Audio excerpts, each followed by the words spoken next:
মদিনার বাজার দিয়ে নবীজি যাচ্ছেন, নবীজির একটা ওঁট পছন্দ হয়েছে। তো নবী ওঁটের মালিকের কাছে গিয়ে জিজ্ঞেস করলেন, ভাইয়া এই ওঁটটার দাম কত?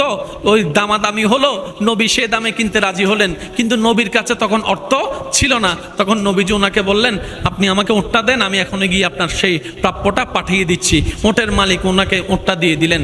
আশেপাশে যারা ওঁটের মালিক ছিল সবাই জিজ্ঞেস করতেছে, এই পাগলা, তুমি কি যাকে ওঁট দিয়েছো তাকে চিনো? বলে যে না। নাম জানো? বলে যে না। পরিচয় জানো? বলে যে না। ঠিকানা জানো? না। তো তুমি যে ওঁটটা দিয়ে দিলা, উনি যদি ওঁটের টাকাটা না ফাটায় তখন তো তুমি লসের মধ্যে চলে যাবা। সে ওঁটের মালিক বলে, এত সুন্দর নুরানি চেহারাওয়ালা কখনো বাটপার হতে পারে না, কখনো চিটার হতে পারে না, কখনো মিথ্যুক হতে পারে না। ওনার চেহারা দেখেই তো আমি ওঁট বিক্রি করার আগে মনটাই বিক্রি করে দিয়েছি, মনটাই বিক্রি করে দিয়েছি, মনটাই বিক্রি করে দিয়েছি। তোমরা যাই বলো, আমার মন বলে উনি আসবেই আসবে, টাকাটা পাঠাবেই পাঠাবে। এই কথা বলতে না বলতে কিছুক্ষণ পরে নবীজির একজন সাহাবা এসে বলছেন, একটু আগে একজন ওট নিয়ে গিয়েছেন, কাছ থেকে ওটের মালিকটাকে একটু দেখতে চাই। উনি বলে যে আমার থেকে। তো উনি বললেন, আমাদের নবী আপনার থেকে ওটটা নিয়ে গিয়েছেন, ধরেন ওটের টাকাটাও দিয়েছেন, আপনাদের খাবার জন্য কিছু খেজুরও হাদিয়া পাঠিয়েছেন, খেজুরও হাদিয়া পাঠিয়েছেন। ওই ওটের মালিক বলে, ভাইয়া টাকাটাও রাখেন, খেজুরটাও রাখেন, আগে আমাকে ওনার কাছে নিয়ে যান। আমি ওট বিক্রি করি নাই, আমার দিলটাই বিক্রি করে দিয়েছি। ওনার চেহারা মোবারক দেখে আমার মনটাই পাল্টাই গিয়েছে, আমি কালিমা পড়ে মুসলমান হয়ে যেতে রাজি আছি। সুবহান। जिसका कोई सानी नहीं वो नबी हमारा है, मुस्तफा की अजमत का हद ही ना किनारा है। आशिक बोले, लम याति नजीर कफी नजरिन मिसले तुना शुद्ध पैदा जाना। চিৎকার দিয়ে বলেন না সুবহানাল্লাহ। ওই নবীটা কাদের নবী? হয় নাই, সবার আওয়াজ বলেন, ওই নবীটা কাদের নবী? আমাদের কি ভাগ্য সে নবীর উম্মত হতে পেরেছে। আর একটু জোরে, যে কোনো আলেম ওলামাকে জিজ্ঞেস করেন, আগের যুগে নবী রাসূলের উম্মতরা কোনো পাপ যদি বারবার করত, আল্লাহ আযাব দিয়ে, বলেন না, আযাব দিয়ে কত মানুষের চেহারা পাল্টাই দিছে আল্লাহ। একটু আওয়াজ দেন না রে ভাই। রূপ পাল্টাই দিছেন শুধু অপরাধ করার কারণে। 3 বার ওয়ার্নিং দিছে, শুনে নাই। তাদের চাইতে বেশি গুনাহ আমরা করি, শুনি নাই। কারণ তাদের কাছে ফেসবুক ছিল না, আমাদের ফেসবুকের গুনাহ আছে। তাদের কাছে ইন্টারনেট ছিল না, আমাদের ইন্টারনেটের গুনাহ আছে। তাদের কাছে গুগল মামা ছিল না, আমাদের কাছে গুগল মামা আছে। তাদের কাছে স্যাটেলাইট ছিল না, আমাদের কাছে স্যাটেলাইট আছে। তাদের কাছে বাক্স টিভি ছিল না, আমাদের কাছে বাক্স টিভি আছে। তাদের কাছে ডিএসএল লাইন ছিল না, আমাদের কাছে ডিএসএল লাইন আছে। তাদের কাছে MP3 ছিল না, আমাদের কাছে MP3 এর ব্যবস্থা আছে। তাদের মধ্যে এরকম কলেজ ভার্সিটির সুযোগ ছিল না, আমাদের মধ্যে সেটা আছে। তাদের মধ্যে এরকম ডেটিং ফেটিং শব্দ ছিল না, আমাদের মধ্যে সেটা আছে। তাদের মধ্যে পার্ক ছিল না, আমাদের মধ্যে পার্ক আছে। হিসাবে করলে তারা 10 দিনে যা গুনাহ করত, আমরা একদিনে তার চাইতে 10 ডবল বেশি গুনাহ করি। সত্যি না মিথ্যা আপনারাই বলেন। কিন্তু আল্লাহ পাক আমাদেরকে এখনো ধ্বংস করে দেয়।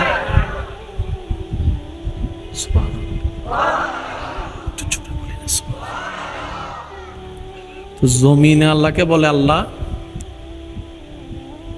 মুসা আলাইহিস ইসলামের উম্মত যে এরকম বিটলামি করছিল, তুমি তো তাদেরকে পানি রক্ত বানায় দিয়েছো, ব্যাঙের আযাব দিয়েছো, উকুনের আযাব দিয়েছো। আল্লাহ এগুলারে কিছু দিবা না? এগুলারে কিছু দিবা না? জমিনে বলে যে আল্লাহ ওদেরকে দিছো, আমি দেখছি।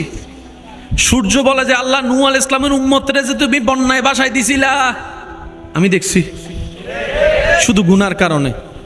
আসমান বলে, আল্লাহ এই পৃথিবীর মানুষ 2024 সালের সারা বিশ্বের মানুষ দিন দিন গুনাহ শুধু বাড়তেই আছে। তওবা তো করেই না, মাফও চায় না, উল্টারও বেয়াদবি বেশি করে। ভুল করছি তো কি হইছে, তোর বাপের খাই না ফরি বলে আবার উল্টা। আসমান বলে, জমিন বলে, আল্লাহ আকাশ বলে, সূর্য বলে, চন্দ্র বলে, ও মওলা এত অপরাধ করে তুমি আযাব দাও না কেন? এত ভুল করে আযাব দাও না কেন?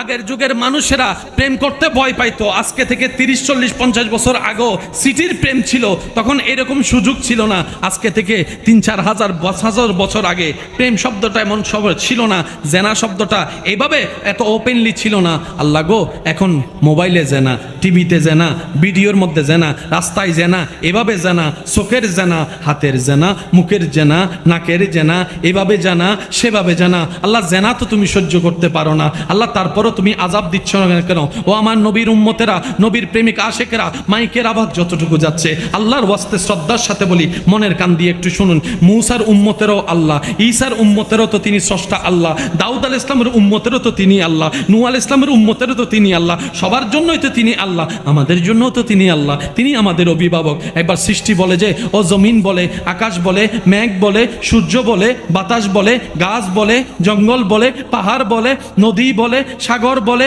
সাগর বলে, মাছ বলে, পাখি বলে, ও আল্লাহ আযাব দাও না, এই পৃথিবীর মানুষগুলা বেশি বেশি বেশি উচ্ছৃঙ্খল হয়ে যাচ্ছে। আল্লাহ দেখো না কিভাবে বেয়াদবি করতেছে। তখন রব বলে, কোরআনটা পড়ে দেখ, ওয়ামা কানাল্লাহু লিউআযিবাহুম ওয়া আনতা ফীহিম। রব বলে, যেই দিন থেকে আমার হাবিব নবীকে, রাহমাতুল লিল আলামিন নবীকে, রাহমাতুল লিল আলামিন নবীকে, মুহাম্মদ নবীকে, আহমদ নবীকে, সিরাজুম মুনির নবীকে, ইয়াসিন নবীকে, আমার হাবিবুল্লাহকে যেই দিন থেকে লাকাদ মান্নাল্লাহু আলাল মুমিনিনা ইয বাসা ফীহিম রাসূলা বলে আমি দরাতে পাঠিয়েছি, ওই দিন থেকে আমি আল্লাহ আসমানি আযাব জমিনে দেওয়া বন্ধ করে দিয়েছি নবীর উসিলায়। রবের মর্জিতে যে বান্দা খুশি থাকতে পারে, কোন প্রকার দাড়ি কমা বিন্দু ছাড়া, হা হুতাশ করা ছাড়া, সেই হচ্ছে রবের সত্যিকার বান্দা। রব আমাদের সবাইকে সত্যিকার বান্দা বানার তৌফিক দান করুক, আমিন। তো পরিবেশ যেমনই হোক, মাহফিলটা আপনাদের, এই মাহফিলটা সুন্দর কিভাবে রাখা যায় সেটা আপনাদেরই দায়িত্ব, ঠিক কি না? তো আমরা সবাই মিলে চেষ্টা করলে ইনশাল্লাহ সবকিছু সুন্দর হবে। আমি অনুরোধ রাখবো, সময়ের দিকেও মনোযোগ রাখতে হবে, যেহেতু আমার পরপরে অনেক আলোচক আছেন। তো সব কিছু মিলে আমি অনুরোধ রাখবো আমার ঈমানি ভাইদের কাছে, আল্লাহ তাআলা আমি অদমকে যেইটুকু সময় বলার তৌফিক দান করবেন, আল্লাহর ওয়াস্তে এই সময়টুকু সবাই একটু মনের কান দিয়ে শোনার চেষ্টা করবেন আর আমাকে একটু আওয়াজ দিয়ে সহযোগিতা করতে হবে। যারা যারা করতে রাজি আছেন একবার বলি মারহাবা, মাশাআল্লাহ, আর একটু জোরে বলি মারহাবা। আমি চেষ্টা করব আমার ভাইয়েরা যে বিষয়ের দিকে আমাকে একটু মনোযোগ দিতে বলেছেন, আমি ইনশাআল্লাহ সেদিকেও চেষ্টা করব। শুরুটা ওভাবে করতে চাই, গত বছর যেখানে শেষ করেছি এই বছর ওইখান থেকে শুরু করতে চাই। কি বলেন আপনারা? এই যে আব্বা,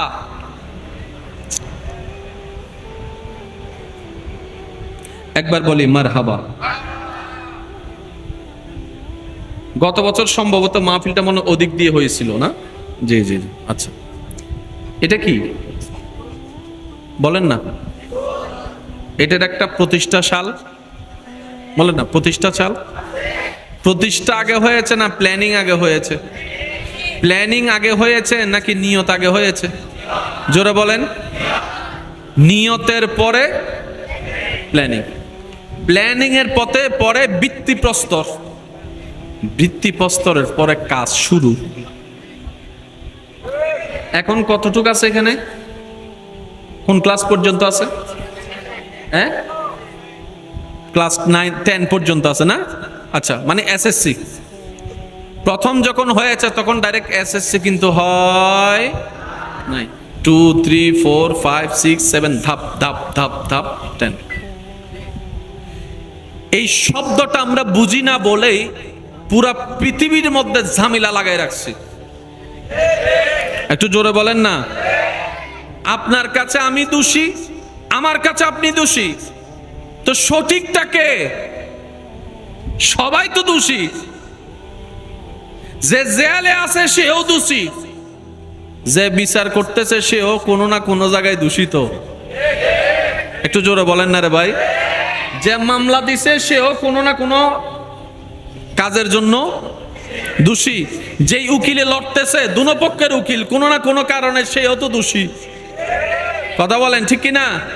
সেজন্য মনে রাখবেন, যতক্ষণ পর্যন্ত আমরা আহকামুল হাকিমিনের দরবারে যাব না, ততক্ষণ পর্যন্ত পরিপূর্ণ ন্যায় বিচার 100 পাওয়া সম্ভবপর নয়।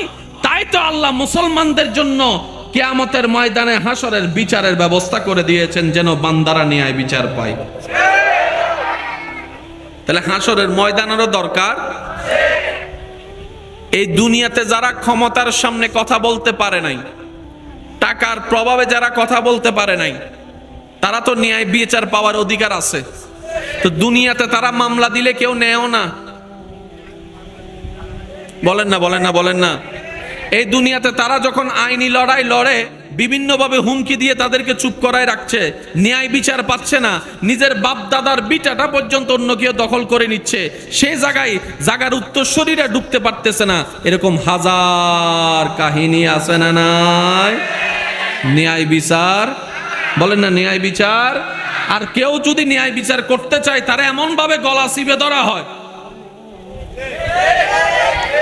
অনেক ভাইয়েরা আছেন গোশ খেতে চাই না, কিন্তু উনার পরিবেশটা এমন পর্যায়ে, ডানেও গোশ, বামেও গোশ, সামনেও গোশ, পিছনে গোশ, উনি গোশ না খেয়ে থাকতে চাইলেও পারে না।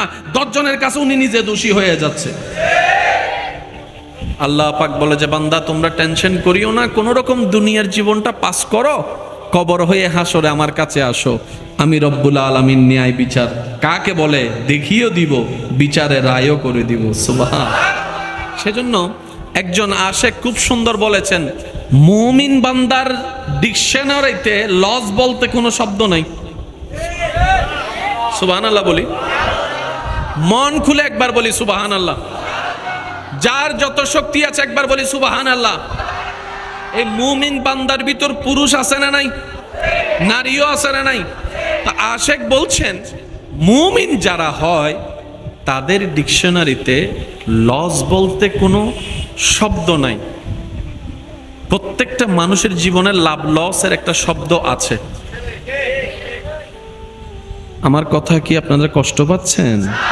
প্রত্যেকটা মানুষের হিসাবে লাভ লস দোনোটাই। আজকাল তো বিয়ে তো মানুষ লাভ লস হিসাব করে, আরো জোরে বলেন না। আজকাল তো বন্ধু বন্ধুর পার্টনারশিপের হিসাবের মধ্যে লাভ লসের হিসাব করে। তোরা আমি গত সপ্তাহে 3000 টাকার খাওয়াইছি, তুই আমারে 1500 খাওয়াইছস, বাকি 1500 বাকি আছে, বিকাশে ফাটাই দিস। লাভ ছাড়া কেউ আগাতে চায়? বলেন না, লাভ ছাড়া কেউ আগাতে চায়? আর লস কেউ নিতে চায়? মুমিন বান্দা আল্লাহর সৃষ্টিতে এমন একটা দয়াময় সৃষ্টি রবের, এই মুমিন বান্দার জীবনের ডিকশনারিতে লস বলতে কোনো শব্দ নেই। কারণ মুমিন বান্দার প্রত্যেকটা সেকেন্ড আল্লাহ পাকের দয়ার উপর নির্ভর। আর কেমন লস নাই? নবী রাহমাতুল্লিল আলামিন বলে, মুমিন বান্দাদের বিষয়টা কতই না চমৎকার, কতই না চমৎকার, কতই না চমৎকার। তারা কান্না করলে গুনাহ মাফ হয়ে যায়, তারা হাসলে সদকায়ে জারিয়ার সওয়াব হয়ে যায়। মুমিন বান্দার লাভটা এমন লাভ, রাস্তা দিয়ে হেঁটে যাওয়ার সময় পায়ে যদি একটা কাঁটাও ফুটে, ওই কাঁটা ফুটার কারণে যদি তারা হা হুতাশ না করে সবর করে থাকে, ওই কাঁটা ফুটার কারণে আল্লাহ তার গুনাহ মাফ করে দেয়, গুনাহ মাফ করে দেয়, গুনাহ মাফ করে দেয়। ওই মুমিন বান্দার বিজনেসটা এমন লাভময় বিজনেস, তারা হাঁটলেও লাভ, বসলেও লাভ, সংসার করলেও লাভ, খাইলেও লাভ, ঘুমাইলেও লাভ, চললেও লাভ, দুনিয়াতে থাকলেও লাভ, হাসরে গেলেও তাদের লাভ। মুমিন বান্দার ডিকশনারিতে লস বলতে কোনো শব্দ তো লস যাদের ডিকশনারিতে আছে তারা হইলাম আমরা। কারণ আমরা এখনো পাক্কা মুমিন হতে, মুমিন তো অনেক দূরের কথা, আমরা এখনো পাক্কা মুসলমান হতে পারি। আমরা মুসলমান হওয়ার চেষ্টায় আছি। একটু আওয়াজ দিতে হবে। আমরা সবাই মুসলমান হওয়ার কিসে আছি? এই মুসলমান পাক্কা হওয়ার পরে তারপর আমরা মুমিনের ক্যাটাগরিতে যাব। আমরা এখনো কেউ পাক্কা মুসলমান হতে, আপনাদেরটা আমি জানি না, আমি এখনো পাক্কা হতে পারি নাই, আপনারটা আপনি জানেন। আমরা এখনো পাক্কা মুসলমান হতে পারি। আল্লাহ দয়া করে আমাদেরকে পাক্কা মুসলমান বানার তৌফিক দান করুন। আর একটু জোরে বলেন। নবী রাহমাতুল্লিল আলামিন বলছেন, মান সালিমাল মুসলিমুনা মিন লিসানিহি ওয়া ইয়াদিহি, সত্যিকার মুসলমান সেই ব্যক্তি যার জবান থেকে কোনো বান্দা আঘাত পায় না, যার হাত থেকে কোনো বান্দা আঘাত পায় না।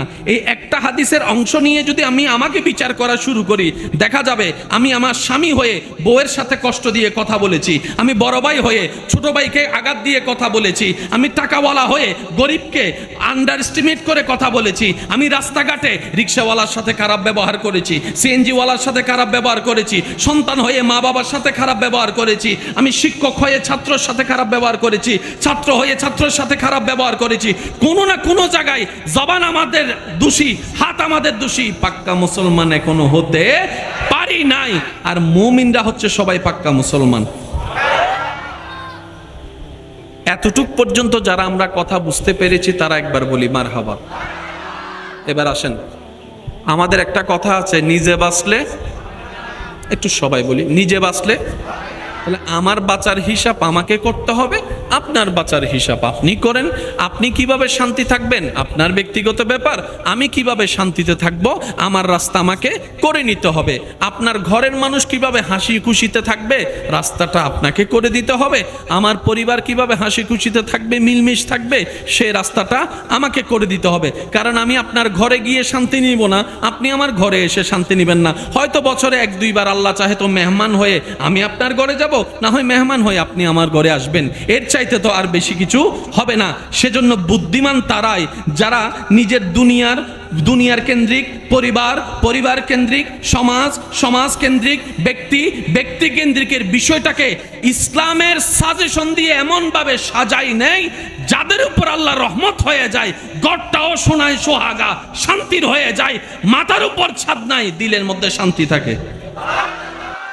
আরো জোরে বলি সুবহানাল্লাহ। হৃদয়ের জানালাটা খুলে দাও না, হৃদয়ের খুলে দাও না, প্রভুর প্রেমে মন সাড়া দাও না।